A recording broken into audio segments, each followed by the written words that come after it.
What is up? This is Andy coming to you before Week 2 Thursday Night Football. It's the first game of the week, and we got Kirk Cousins in primetime. That's always good news for him, right? Going over to one of the easiest places to play in the entire NFL place. They're extremely nice to you. It's like Cheers in Boston, where everyone knows your name.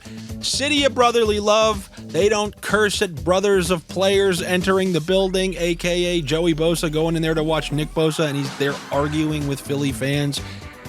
They're going to Philly, but you know what? At least it's not Christmas, and Santa Claus ain't going to be getting beers thrown on him. It's too early for that. It's still too early in the year. Nevertheless, we saw this matchup last year, Week 2, and Philadelphia absolutely waxed the Minnesota Vikings in this building. Just going back to these last couple of matches between these two teams in Philly, it seems like Philly really gives them a nice beating going all the way back to that NFC Championship like a good 5 years ago. So are we going to be getting more of that? I'm not 100% certain because neither of these teams looked good in Week 1. I mean, Minnesota straight up lost against the Buccaneers, a Buccaneers team who were basically under 500 with Tom Brady last year. Then Baker Mayfield, who, I don't know, just been bouncing around from team to team just trying to stay alive, goes in there, throws 2 touchdowns, no interception. They win the game. And then on the other side, you got Philadelphia. Yes, they managed to win because of a couple of early turnovers, but they conceded 300 yards and 3 passing touchdowns from Mac Jones, and the offense wasn't able to do a whole lot, so it's not like they can be feeling so great about themselves. And then when you consider the fact they lost both their safeties during the offseason, they lost a cornerback and I think one of their starting safeties and a linebacker before this game, they're going to be severely shorthanded. They're short their quote-unquote starting running back in Kenneth Gainwell. There's a lot to really try to navigate through on this one, but I was able to find a couple slivers in there, a couple of deli slices, some things that I like for this game. Just like the deli slice promotion we got going on from Caesars, where if you are a new user on Caesars, you bet $50, they're going to give you quick deli slices every week. $50, $50, $50, $50, $250 spread over the course of 5 weeks. And that's great because if you're like me and have no discipline, we need people to kind of break it up for us to make sure that we're only betting $50 a week, or else we could just have one bad week and it's out the window, $250. Go over and take advantage of that on Caesars. Like I said, you got to be a new user. So for this game, you know what? There are many narratives going on. There's the Kirk Cousins primetime narrative. There's the Eagles smack the Vikings just like last year narrative. There is players who didn't do much Week 1 usually bounce back with the Eagles. I'm starting to see that out there. Saw an article here, saw an article there. But last year, if you look at Week 1, A.J. Brown completely goes off. Then after that, it's Devontae Smith. So Dallas Goedert's the guy who had 0 catches last week. And now everyone's saying you got a ton of Goedert. What I feel best about Dallas Goedert, I do think he's going to hit his over, but I actually like his over on longest reception because when you look at Jalen Hurts, his whole passing game seems to be intermediate to deep passes. And when he hits Goedert down the seam, it's not one of these 5, 6, 7-yard passes. That's the guy on the other side of the ball, and we'll get to him in just a second. But as far as the Eagles go, I like the Dallas Goedert over on longest reception.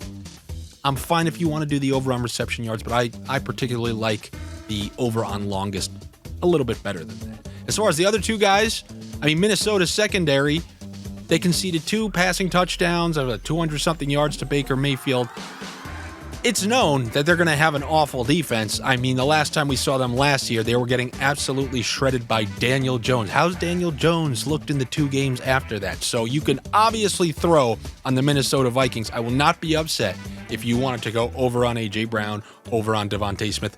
Honestly, all of them. To me, it makes sense against the Minnesota Vikings, who I don't even think we truly understand how bad their pass defense is. But I guess tonight is a good chance to find out, or Thursday night. So I will take the over on all those guys if I had to, but amongst the Eagles players, my favorite is the over on longest reception for Dallas Goedert. And on the other side of the ball, we got these Minnesota Vikings. I'm pretty certain last year when I watched this guy, I think Jefferson got shut down in this game. And I'm actually staying away from Jefferson in this one. I'm also looking at the tight end. Ever since Hockensen has been acquired from Detroit, this guy is getting peppered with targets. Last game was considered rather lackluster. He still had 8 catches. So I'm going to take the over on TJ Hockensen's receiving yards. When you look at what Hunter Henry did to this Eagles team last week, some of those aforementioned that I talked about, the injuries that I talked about previously, and then it's like that tale as old as time for whatever reason.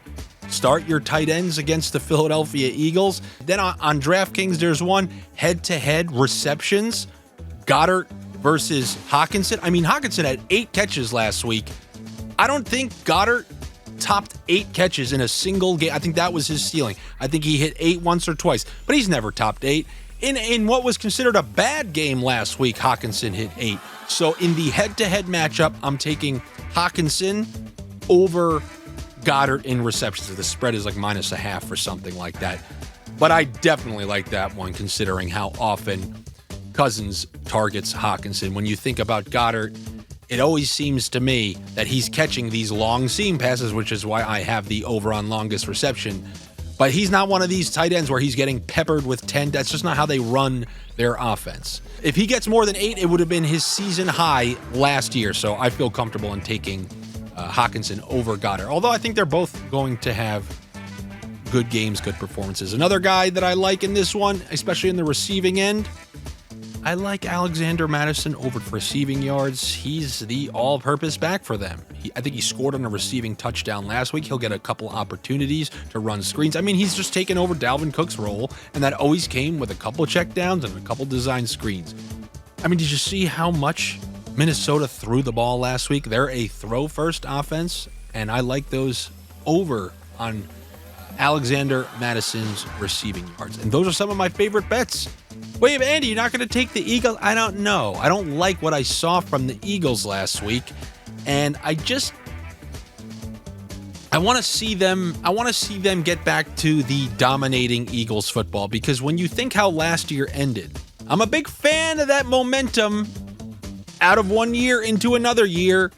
I mean, we saw it with those Bills the other night, and the Eagles. Remember, Hurts got injured towards the end of the year. He was like forced to play that one game or like half of it versus the Giants.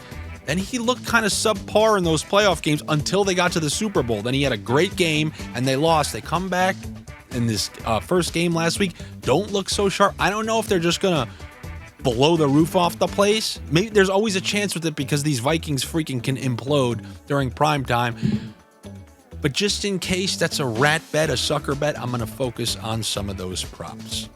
If you want to put any of them in the same game parlay, fine, go ahead. Add Eagles money line or something like that to juice it up just a little hair. I know you guys. You want big parlay, just not yet. I'm still absorbing information. A wise man once said, "You gotta fight for your right to parlay."